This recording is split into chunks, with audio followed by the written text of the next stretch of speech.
Good evening. My name is Emily Lajeunesse, and I am an employee. I work at the Chatham Library of the Chathams, and I would like to welcome this evening Dr. Benjamin Carter Hett, who is a professor of history at Hunter College and at the Graduate Center of the City University of New York. And Dr. Hett is going to discuss his book, The Nazi Menace, which is recently a New York Times Book Review Editor's Choice. Welcome, Dr. Hett, and away we go. All right. Well, thanks very much, Emily. It's a pleasure to be with you. So I thought what I might do is talk a little bit about how I came to write this book, and then I'll talk a little bit about what I have to say in it, and then if there are any questions, I'm more than happy to take them. So going back a little bit, I wrote earlier in my career, I wrote a couple of books about the downfall of democracy in Germany in the 20s and early 30s and the rise of the Nazis to power. And then I sort of capped that off in 2017, 2018, when I wrote a book that was published as The Death of Democracy. I kind of specialize in cheerful titles. And The Death of Democracy was meant to be, in a way, a kind of synthesis of other things I'd written, and basically kind of telling the story in a kind of hopefully clear and basic way of how it is that the Nazis came to power in Germany, why it is, how it was that Hitler came to power, what the sort of politics of that were. And that book ended off in about the middle of 1934, when Hitler had consolidated his rule pretty successfully and was well established as a dictator, and was, in a sense, free to embark upon building up Germany's armed forces for the war that he had in mind. And when I finished that book, one of the first people to read it was my wife, who doesn't actually ordinarily read history books, but she read this one kind of straight through when we were on a long plane flight.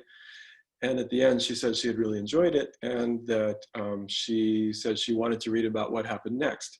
So I started thinking about that, and I started thinking about what I might write about what happened next. And the sort of obvious thing that happened next was the Second World War.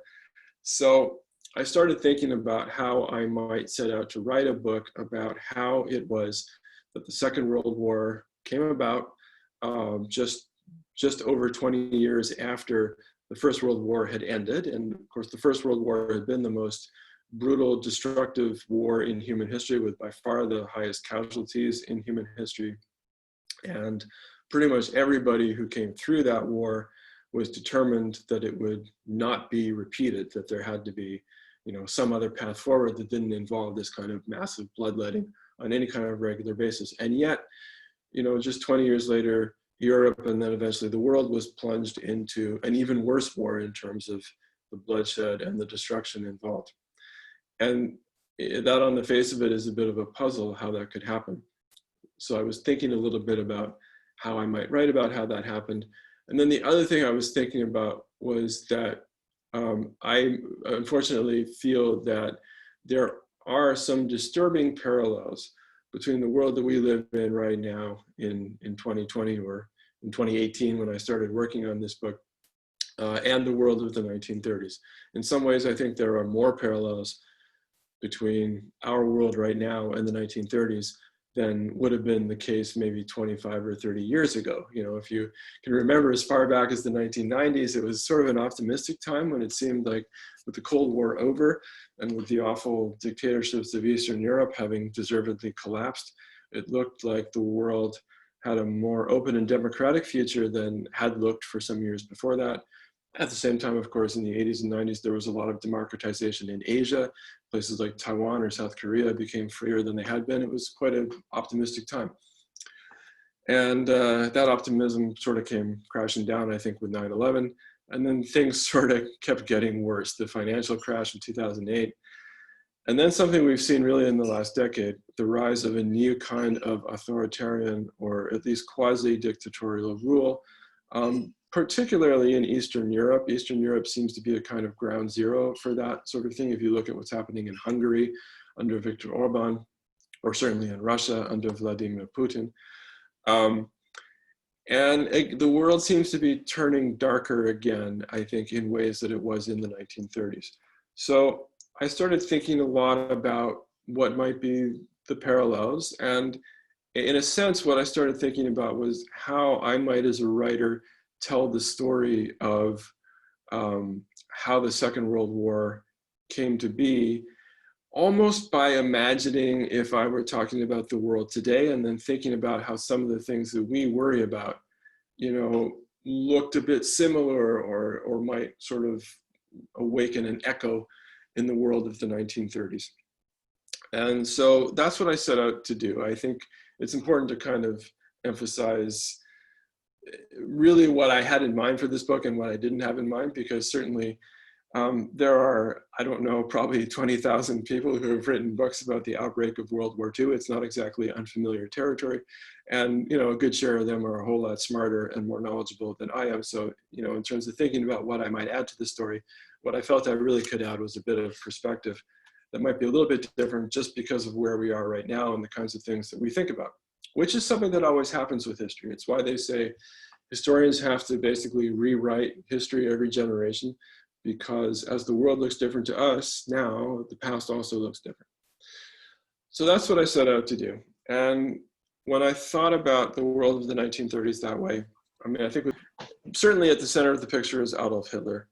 And one thing that I found interesting when I started really kind of studying and reading for this project was the extent to which Hitler was surrounded by people who did not share his deepest goals. And by people, I mean his military commanders, his most senior military advisors and generals, a lot of the people in the diplomatic service, a lot of the people in the intelligence services, what in US parlance we say the sort of national security staff, if you will, of Hitler's regime.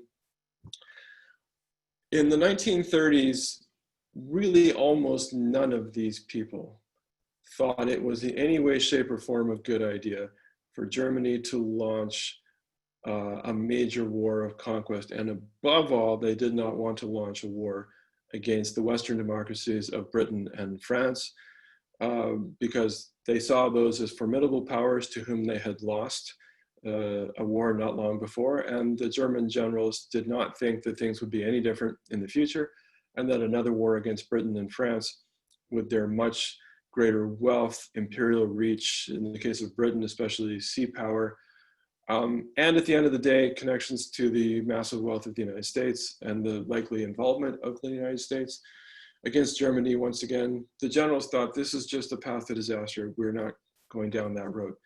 And so Hitler, as Hitler starts advancing sort of bit by bit in the second half of the 1930s towards launching a war, Hitler has to contend with the fact that all of the people who would really be commanding that war for him think it's a bad idea. You could think of them as adults in the room, to use another American term, and most of them quite consciously see their role in that sense. They see their role as being trying to kind of keep a lid on this crazy guy who might otherwise be particularly dangerous to the world, but for Germany too. I have, Emily, you put me on co-host, right? I have some pictures I can show through screen share. I want to show you a couple of pictures of these guys. So here, the man on the left is someone who I actually became quite fascinated with while writing this book. That's a man named Friedrich Hausbach. Between 1934 and early 1938, he was what was called Hitler's Armed Forces Adjutant, which basically means he was the officer who served as a liaison point between Hitler and the rest of the armed forces. And Hausbach was a really, really interesting man. And one of the things about writing this book that I found really particularly kind of exciting and fascinating is that I spent a lot of time reading his quite copious personal papers that are in Germany's military archive in Freiburg and in southern Germany. And what was particularly exciting is when I was working at this archive, the archivist told me that there were boxes and boxes and boxes and boxes of papers that had belonged to Hausbach that had not been cataloged or organized, and basically no researcher had seen them, but the archivist said, "You seem kind of interested in Hossbach. Do you want to have a look at these papers?" And of course, you say that to a historian, and the answer is going to be yes. So I was able to spend a couple of days going through these, this kind of fresh powder, if you will, these unused papers of this quite interesting guy. And Hossbach was an interesting guy. He was one of these people who was certainly conservative, certainly nationalist. He was an army officer. You're not going to mix this guy up, with a kind of liberal Democrat. But he had a kind of unshakable integrity, and he would tell Hitler whatever he thought, and he would, give it to Hitler straight. And he very often tried to sort of tell Hitler things to sort of restrain him. And eventually, Hossbach was the kind of guy with whom Hitler just completely lost patience and fired him early in 1938, at a time when Hitler fired a couple of other generals, and, by the way, a large number of diplomatic people and others in the sort of national security world, who Hitler perceived as people who were trying to stop him and kind of slow him down. And Hitler, by that point, late 1937, early 1938, Hitler wants to speed up. Hitler is starting to talk quite specifically about launching a war for conquest. And these people, like Hossbach and other senior officers, are trying to stop him. Among the other senior officers, let me just say a word about this guy who is trying to do this sort of thing. This is General Ludwig Beck, who up until late 1938 held the very important task of Chief of Staff of the Army, which, although theoretically not, in practice sort of meant top commander of the army. And Beck was another very interesting guy. The picture sort of conveys something about him, I think, that very grave, serious countenance. Beck was a highly, highly intelligent man, and actually rather respected as an intelligent professional, and in a way a kind of scholar by scientists and scholars in Germany. Beck belonged to a very prestigious group called the Wednesday Society, which was a club of Germany's most eminent scientists, scholars, physicians, and medical researchers. The physicist Werner Heisenberg belonged to it, for instance. And these people would meet on Wednesday, and they would read papers to each other about their particular specialty. Beck would deliver papers on military affairs or strategy, and he was seen as a kind of peer by some of these other great intellects like Heisenberg, or like the great physician Sauerbruch, and so on. He's got this kind of stature. He's also a highly respected soldier, and he's another person who basically on patriotic grounds doesn't want Hitler driving Germany into a war that he thinks is going to be disastrous. And as Beck starts to perceive this happening in the course of 1938, Beck starts writing a series of memos to Hitler and to other military commanders saying increasingly bluntly, this is a disaster, this policy is a disaster. And eventually, by the summer of 1938, Beck is actually starting to talk about some kind of coup d'etat, some kind of rebellion against Hitler. And a number of other generals and diplomats take this idea up. A lot of people don't know this story. Some specialists in German history do know it, but it's not an altogether well-known story. And some of the sort of implication of it, I think, is not necessarily incredibly well-known. So a lot of what I talk about, especially in the earlier part of the book, is how some of these soldiers and diplomats and intelligence people are really reacting against Hitler and trying to stop him. But also the drama of the story is that Hitler increasingly manages to kind of get himself out from under these men who are trying to restrain him. And, by the way, spoiler alert, every coup attempt fails. And Hitler is never stopped by these guys. The sort of epilogue to this, by the way, some of you I'm sure will know this, is that Ludwig Beck became one of the central figures in what is famously known as the Valkyrie plot of 1944. He was one of the central figures in the attempt to assassinate Hitler and overthrow the regime late in the Second World War. Some people who frankly don't know the story very well often say, oh, sure, these generals were happy to go with Hitler when he's winning, and then when he's losing, they try to overthrow him. But that's really a disservice to these men, and it's not true, because they were actually trying to overthrow him, however ineptly, but they were trying to overthrow him before the war had even started, and out of reasons that are, I think, fully comprehensible. So that's one sort of thread of the book that I wanted to write about, which in some ways raises some interesting parallels to today. But there's lots of other things too. Let me talk about the aspect of a sort of general global crisis of democracy, because that was also very much a feature of the 1930s, and I think is very much a feature of now. And again, with sort of East Central Europe as a kind of ground zero. And the sequence is a lot like the sequence that carried us from 1990, say 1991, up to the present. So, you know, in the early 90s with the fall of communism, we were in this time where democracy was sort of spreading out, and regimes that had been authoritarian or dictatorships are becoming democracies, and this seems to be the tide. And that had happened after World War I, as the empires that were defeated in World War I fell in Central and Eastern Europe and in the Middle East, of course. They are replaced initially by democracies, and there's this kind of hopeful feeling of political progress across the world, which then pretty quickly starts to reverse. And by the late 20s, there's a real trend underway that these democracies are starting to fail and become dictatorships. And you might ask, why did they fail? There are, I think, kind of two main reasons, and both of those reasons speak to our recent experience too. One reason they fail is that all of these countries are seriously divided within themselves, mostly along lines of ethnicity.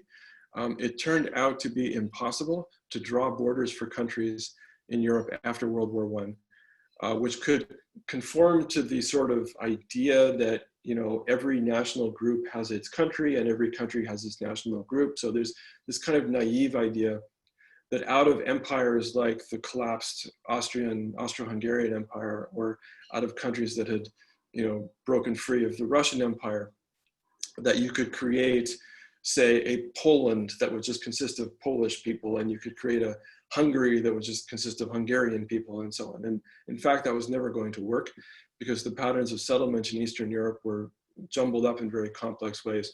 And there was no way you could draw borders that would create this kind of world where every nation has its state and every state has its nation. So what that meant was there were millions of people, estimated to be about 25 million people in Europe, who were minorities in someone else's country, so to speak, and none of them were happy about it. And the biggest minority group, you know, the biggest contingent of people living in someone else's country were ethnic Germans, mostly in Poland or in the new country of Czechoslovakia, some in Romania, and so on. And they're not a happy minority. And like all national minorities, all of these minorities sort of have their mothership, if you will. You know, Hungarian minorities in various places have Hungary. The German minorities in various places have Germany. So one of the things that all European politicians are aware of in this time is that someday that mothership country might launch a war of aggression to sort of rescue its brother and sisters, so to speak, in other countries. That possibility always looms large. And meanwhile, the politics of these countries remains fiercely divided by ethnicity. So in the country of Czechoslovakia, for instance, only about half of the people were ethnically Czech, around 14% were Slovakian, but about 23% were German. And there were other minorities. There were Hungarians, there were Ukrainians, there were all kinds of people, actually. It was a very complex, very diverse country, but politics tended to be expressed through ethnicity, and none of these groups could get along. You know, there were sort of separate realms of German political parties, separate realms of Czech political parties, Hungarian, Slovak, and so on. And they could never bridge these divides and unite. And every country, all of these new democracies, you know, Poland, the Baltic states, et cetera, they all have these problems. So that's the first thing. The second thing is, of course, economic crisis. Once you get to the Great Depression and the world economy is collapsing, and in particular, food commodity prices like grain prices are collapsing, and most of these countries depend heavily on grain exports, then their economies completely tank. And one sort of basic fact that we learn over and over again is that hard economic conditions tend to breed political extremism. So you've got these two things going on. You've got these national divisions, and you have this economic crisis, which creates an atmosphere in which politics just can't function. And it's sort of an invitation for stronger powers to step in if they can. And so Central and Eastern Europe becomes, in a sense, a kind of hunting ground where eventually the dominant power in the region, which of course under Hitler becomes Germany, that's the country that can do the hunting in this hunting ground. And that's just really setting up a condition which is almost an invitation to aggression, and it's almost an invitation to war. And again, there's an echo today where you see in that region, in places like Hungary, in places like Russia, to some extent even in the Czech Republic, you see a more authoritarian kind of politics rising. You see a more nationalist kind of politics rising. You see a kind of rejection of the global economic order. All of these things are really kind of recapitulating what happened in the 1930s, and that is not a happy parallel. Let me just talk about maybe one or two more things that I think are interesting.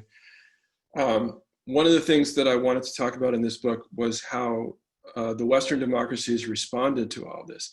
You know, how, for instance, did Western democracies respond to the rise of a threatening dictatorship in Germany? And, you know, I think we need to try and remember that this was, in a sense, a very new problem. There had really never in history been a regime quite like Hitler's Germany. There had never been a regime that so combined the elements of an absolutely unprecedented degree of dictatorship, an absolutely unprecedented degree of willingness to use violence, and that combined with, in many ways, an unprecedented military threat, especially with what modern weaponry could do, with what tanks could do, and with what aircraft could do, especially in the context of bombing of cities. And the question arises for democratic leaders, how do you deal with this problem? This is not a traditional diplomatic military problem, especially for places like Britain or the United States, who had historically always fought wars somewhere else. You know, they had always been sort of defensible behind a barrier of sea, you know, a little bit of sea for Britain relative to the continent of Europe, a whole lot of sea for the United States. But now, faced with Nazi Germany and faced with things like air power, these barriers are not so great. And the destruction that a war could cause in the age of modern total war is, you know, absolutely beyond comparison with anything that a war in previous history could have done in terms of, you know, death and destruction, in terms of social dislocation. So in democratic countries, leaders have to think very carefully about how you deal with this responsibly, especially in a context, and this is true of both Britain and America in the interwar years. They're actually much more democratic countries than they had been before World War I. Of course, in both countries, women could vote, which they couldn't before. In Great Britain, also more men could vote because the right to vote had been expanded to all adult male citizens rather than all what it had been before, which was basically kind of tax-paying males. So in Great Britain, the size of the electorate had tripled after World War I. It had sort of come close to that in the United States. So these are much more democratic countries, and leaders have to take account of this big democratic bloc, which is very aware of the casualties of World War I and doesn't want to repeat it. At the same time, leaders have to be aware of the scale of the threat that Nazi Germany poses. And there's no script for this. Leaders have to figure it out as they go. And some historians and makers of TV shows and even some American politicians from time to time have had a lot of fun with the man who eventually in the late 30s becomes Prime Minister of Great Britain, Neville Chamberlain, and his notorious policy of appeasement, of trying to sort of make some kind of concession to Nazi Germany in the hope that the Nazis will become peaceful and settle down. And we have been sort of mocking Chamberlain, you know, for 80 years for this, because we know it failed. And from that, many people think, well, okay, Chamberlain must have been stupid, cowardly, and weak to have made such a blunder of so foolishly trying to deal with Hitler. And one thing I wanted to do in this book is sort of reopen that issue and kind of look again at Neville Chamberlain, because actually there's a lot to be said for what he was doing. And you know, it didn't work, obviously, but we have to remember that Chamberlain couldn't know the outcome. He's dealing with an unprecedented situation and has to make it up as he goes along. And a lot of what he comes up with is actually not wrong. I mean, first of all, his basic instinct, and it was a basic moral instinct, I have a hard time condemning. He was just trying to avoid a war which he felt would be catastrophic. And in some ways, people in the 1930s thought the next war would be more catastrophic than it turned out to be in some ways. For instance, in the 30s, they thought a bomber could do much more damage to a city than a bomber of the 1930s actually could do. And people in the 1930s thought the next war would open kind of like we think a nuclear war would open, with sort of total obliteration of cities and casualties in the hundreds of thousands or many millions. So this is what Chamberlain is trying to avoid. So you can't blame him, I think, for trying to avoid that. And he thought, like many people thought, anything is better than that. Making a deal with Hitler is better than my country being completely obliterated. So that's one thing you could say for him. In some ways, an even more profound way, Chamberlain was thinking in a very clear and modern way about strategy, in ways that actually, in some ways, turned out to be right.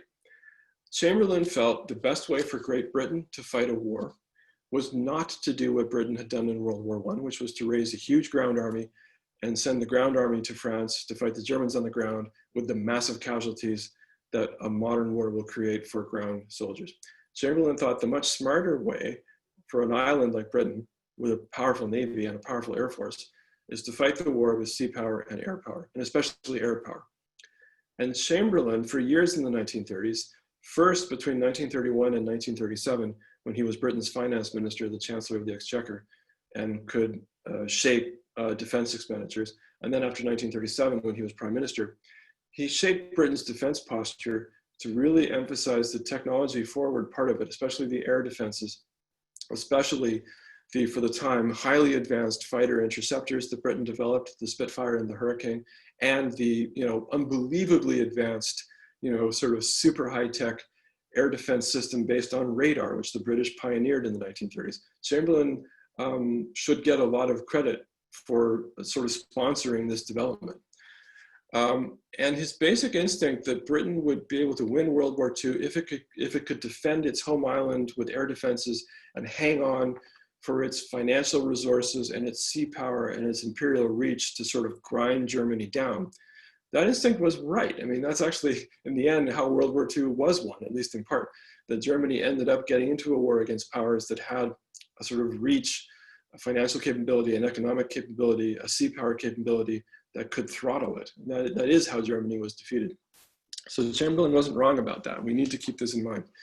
So I try to sort of reopen this question, and I think it's a question we all need to think about now, is how as a democracy do you deal with a threat coming from a totalitarian adversary? Because they ain't going away anytime soon. They're still out there, and we need to think about how to deal with them. Maybe one last thing I'll touch on really quickly, and then I'm happy to take any questions. Another thing that I think is eye-catching when you look at the 1930s, and you're also thinking about now, is that, and here now I'm going to speak mainly of the United States, there was a tremendous political tide of nativism, basically racism and hostility to refugees and immigrants. The United States famously in 1921 and 1924 passed two immigration statutes which instituted a quota system for immigrants to the United States. The quota system was very, very clearly designed to favor some ethnicities over others. It was weighted in favor of people from Western and Northern Europe. It was weighted against people from Southern and Eastern Europe, and especially Jews. And it basically excluded altogether anyone who was Asian or African. So it is meant to sort of follow from the ideas of a basically kind of racist and eugenicist movement that had sprung up in the late 19th century, with the idea of trying to not only keep America white, but keep it kind of Anglo-Protestant, maybe Scandinavian. An idea which I have to say crops up from time to time in our current political leaders. All you have to do is look at some of the statements of President Trump about where he would like immigrants to be coming from and where he would not like immigrants to be coming from, and there's a bit of an echo there. This had hard and bitter consequences in the 1930s when German Jews and then more broadly European Jews from other countries desperately needed a place to go that wasn't Germany or wasn't Poland or wasn't Hungary. And the doors to the United States were pretty firmly shut. Even with the relatively low quota for immigrants from Germany that the 1921 and 1924 bills established, consular officials used provisions about financial independence to keep the number of immigrants actually even below the quota. And mainly the people they're dealing with are Jews. And they're quite deliberately trying to keep Jews out of the United States. So it was not until 1939 that the United States even filled its low quota for immigrants from Germany, precisely because those migrants were mostly Jewish. And that ran up against the anti-Semitism that was very prevalent in the State Department and rather broadly in American society at the time. One thing I try to do in the book is I try and make some of these things relatable by telling stories of individual people who in one way or another get caught up in these things. And one of the stories I tell, and this is where I'll end for now, one of the stories I tell is of a remarkable young woman named Clara Tisch. Let me just say something about Clara Tisch. Clara Tisch was a doctoral student in economics at the University of Bonn in the 1930s. Now that right there is kind of amazing. I mean, you know, I don't think it's easy for women to make their way in economics now. It would have been crushingly hard in the 1930s. And Clara Tisch was not only a woman, she was Jewish, so she runs up against a kind of double prejudice. Her professor at Bonn was the amazing economist Joseph Schumpeter, one of the great economists of the 20th century. In 1932, Schumpeter emigrated to the United States and took a job at Harvard, where he spent the rest of his life as a professor of economics. He stayed in touch with Clara Tisch and they exchanged letters. And I came across these letters when I was a graduate student, and I was doing some research for a professor of mine who was writing a book on Joseph Schumpeter. The late great Tom McCraw passed away a few years ago. He was a great guy and a great scholar, wrote a great book about Schumpeter. Tom didn't read German, and so he hired me to read Schumpeter's papers that were in the Harvard archives where I was a graduate student and that were in German. And in Schumpeter's papers, I came across these letters from Clara Tisch. And they're amazing. They're heartbreaking. They're amazing. She writes to him quite regularly about what her experiences are like as a young Jewish woman in Hitler's Germany. And, you know, things sort of get worse and worse. And, you know, the story she's telling gets worse and worse. Ultimately, what Schumpeter did is sponsor her, which you could do under the terms of the legislation. So if she came to America and became a public charge, you know, he would pay the cost. That's what being a sponsor meant.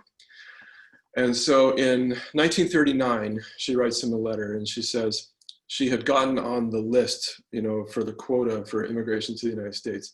And she was quite pleased with herself because she was, I don't remember the exact number, but it's something like she was number 38,000 on the list, and she calculated how many they'd take per year. And so she writes to him quite happily, well, you know, I figure I'll be able to get out in about 4 or 5 years. So, I mean, that's not great, but at least I know there's a point to my waiting. You know, I'll be able to be in the United States in 1944 or 1945. Well, we know what she didn't know, that a Jewish woman doesn't have until 1944 to get out of Germany. The last letter that she wrote to Joseph Schumpeter is dated October 1941. It's a short letter. She writes to him, I'm being sent somewhere tomorrow. I don't know where I'm going. I don't know if I'll be able to write to you, but I want to thank you for all your help. And I hope someday that help is possible. I'll be able to use the surety that you've given me. Where she was being sent was to Minsk, Belarus, where the Nazis had what they called a ghetto for Jews they were deporting from Germany. As far as we know, she was shot pretty soon after arrival. And so she was murdered in late 1941, probably in November. Had the quotas not been in place, she could have gotten out to the United States. I think this is the story that makes it really humanly real, what that situation meant for desperate people from Europe, and something else I think we could stand to think about in the year 2020. So there's lots more, but I'll leave it at that, and I'm happy to take any questions you might have.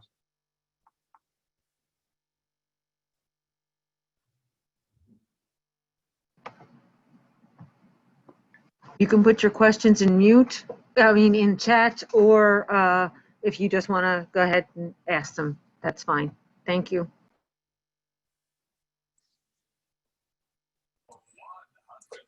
Do you think these parallels are real? You know, because the first thing that when people say, yeah, but, you know, our current president is, you know, lawfully elected. My first response is always Hitler was lawfully elected, and look where that went. Hitler was that a more valid or less analogy. elected, yeah. Yeah. I mean, there's the quote supposedly from Mark Twain, although I gather it might be apocryphal. Mark Twain said once, history doesn't repeat, but sometimes it rhymes. And, you know, well, I mean, I don't think fascism as such is going to come to America. I have enough faith in Americans and in our culture of democracy that I don't think that will happen. I think there have been signs in the past year of encouraging signs of a sort of democratic faith and commitment among the American people. We've been hearing, I think, in the last week or two about extremely high turnout in early voting. I think that's a great thing. So, you know, I don't think that Donald Trump is Adolf Hitler anywhere close to that. But, you know, as you say, Adolf Hitler he was sort of lawfully elected. It's a bit more complicated than that. His party was lawfully elected and he was lawfully appointed. You know, he came to power constitutionally, you can say that. But as you suggest, that didn't help. You know, it is possible to abuse norms. Laws are not self-enforcing. I think this is one important thing that the experience of dictatorships in the 30s shows, and the experience of, you know, sort of real dictatorships today shows. Laws are not self-enforcing. Just because there is a law, just because there is an institution, it doesn't mean it's going to do what it's necessarily supposed to do unless people make it do that. So, you know, people like Orban in Hungary have been able to kind of run roughshod over laws and institutions, or Erdogan in Turkey, or certainly Putin in Russia. So, you know, this sounds a little bit trite maybe, but I think it's true. Democracy is not a spectator sport. You know, our democracy is not going to happen without us. You know, the point is we need to sort of stay vigilant and as citizens try to see happen what we want to happen. And if you don't like what's happening politically, then I think you need to try and find something to do to counteract it.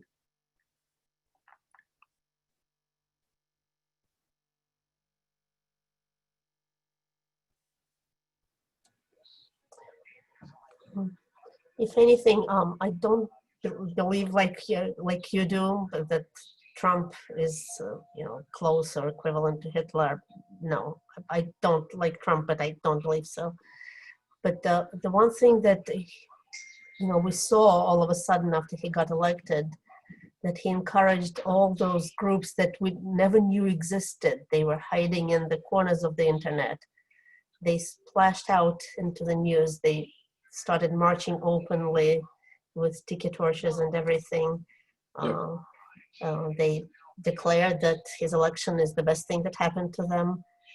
And at least now we know that they exist. Maybe that's, to some extent, is a good thing. Yeah, you know, I think it matters. I mean, I think those people have always existed. I think it matters what the message is from the top.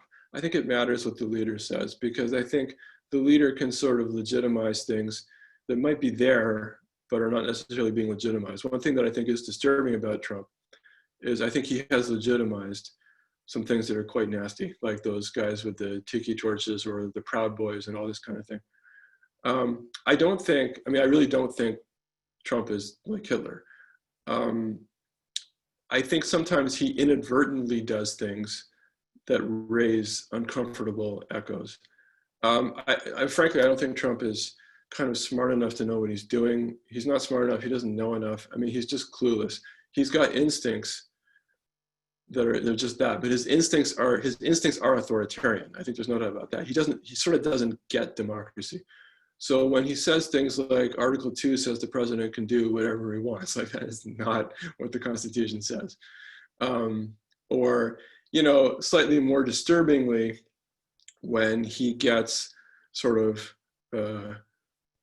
unidentified federal law enforcement officers out on the streets of places like Portland and arresting people, that starts to look a little bit alarming. Or when he kind of hints that groups like the Proud Boys should be standing by at election time, that starts to look a little bit like how the Nazis enlisted their stormtroopers to be police officers in 1933, and they went out to arrest communists. So again, I don't think in a way he sort of means to do that, but because he's clueless and because his instincts are not necessarily good, he sort of does it.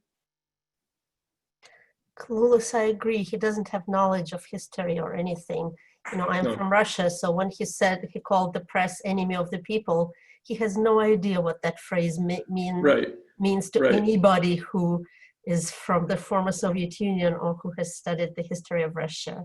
That's Exactly. how, that's the exact Yeah. formulation of the infamous Article 58 of the Penal Code. Yes. Yeah. Enemy of the people. Yeah. That's how millions of people were murdered. So Yeah. he doesn't have the knowledge of that, but that, to me, it makes it even more eerie. Well, where do you start with this? He thinks the American soldiers in the Revolutionary War captured British air bases. Where do you start? But he's not Hitler. He's not. I agree. Or Stalin, for that matter. Both Hitler and Stalin were incomparably smarter.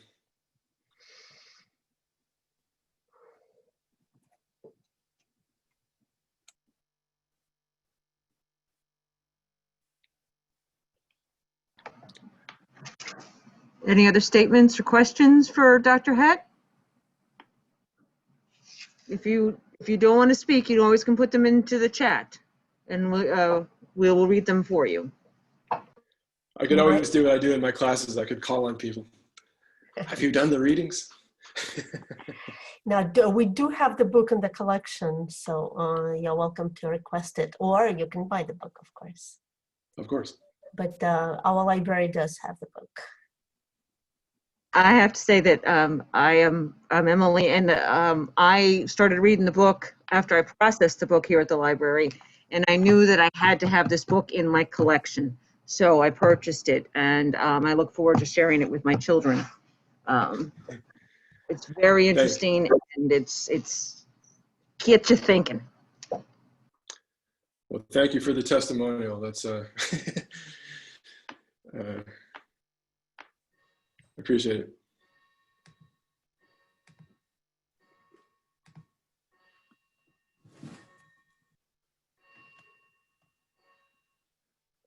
Well, then maybe the witching hour is upon us. If there are no further questions. Thank you so much. Well, thank you. It's a pleasure and an honor to be with you. I'd like to wish everybody that you stay well and safe and healthy in this crazy time, and better times have got to be coming, I think. Somehow 2021's got to be a better year. But good luck to everybody. So hopefully we hit the bottom. There's no other way but up. Exactly, yes. If nothing else, yes. Thank you. Well put.